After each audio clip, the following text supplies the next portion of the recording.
तर हे बोलत असताना अनेक लोक तर एकदम म्हणजे याच्यामध्ये हरिभक्तपरायण प्रकाश सुर्वे आणि राम कदमचं प्रवचन मला वाटतं अधिवेशन काळात ठेवलं तर बरं होईल.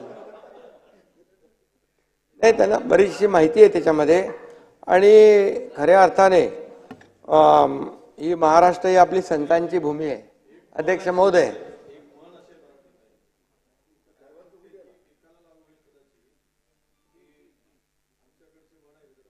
आधी खोदले खोडखाडं, नंतर बसले तुळशीपुढं.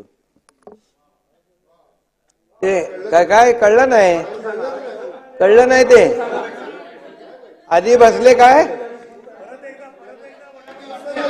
विसरले. आधी काय खोदले आधी खोदिले खोड खाड, नंतर बसले तुळशीपुळं. त्यांना लागू होते म्हणून सांगितलं. अर्थ सांगू? नाही, मला वाटतं तो तुमच्यापर्यंत येईल. इकडे थांबा, सांगू नका. चला आता अर्थाचा अनर्थ निघेल, पुढे जाऊया.